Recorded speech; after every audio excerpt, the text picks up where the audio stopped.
Aujourd'hui, nous nous intéressons à un appartement qui est situé dans le Vieux-Nice, qui est à la gestion dans le cabinet Born & Delaunay. Sa note DPE est très mauvaise. Quelles solutions peuvent apporter Born & Delaunay? Quels sont les experts qui vont intervenir pour que ce bien puisse être mis à la location dans les meilleures conditions?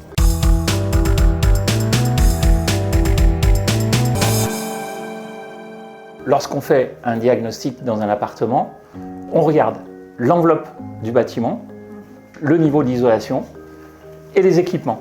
Soit on a une bonne enveloppe, soit on a des bons équipements, soit on a les deux et on a un bon classement. Alors ce logement qui est situé au dernier étage d'un immeuble ancien est classé en catégorie G. Ce logement, à partir du 1er janvier 2025, on ne pourra plus le louer. C'est donc une passoire énergétique à cause d'un manque d'isolation des murs. L'autre cause, c'est le système de chauffage qui est obsolète. C'est un système de chauffage électrique peu performant. 85% de la dépense énergétique est liée au chauffage. C'est remplacer par exemple le système de chauffage par une pompe à chaleur air-air, qu'on appelle aussi climatisation dans le langage courant. On peut aussi agir sur l'isolation des murs.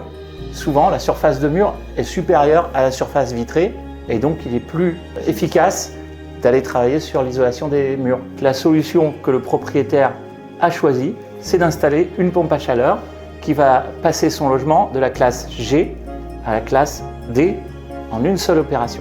Une fois que notre client bailleur s'est entendu sur les devis pour pouvoir mettre son logement en conformité, différentes solutions de financement vont s'offrir à lui, mises en place par l'État. Notamment la première aide, la principale, c'est MaPrimeRénov'. MaPrimeRénov' est accordée à tout bailleur en fonction des revenus du foyer fiscal et de l'amélioration de la performance énergétique du logement. Ensuite, vous avez aussi ce qu'on appelle l'éco-PTZ. C'est un prêt à taux zéro qui permet de financer des travaux améliorant la notation énergétique, là aussi, du logement. Précision importante, depuis 2022, l'éco-PTZ et MaPrimeRénov' sont cumulables.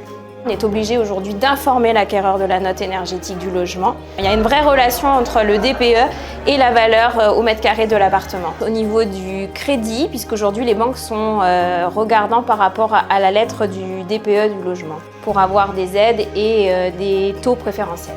Aujourd'hui, le DPE est un critère majeur pour la location et la transaction immobilière.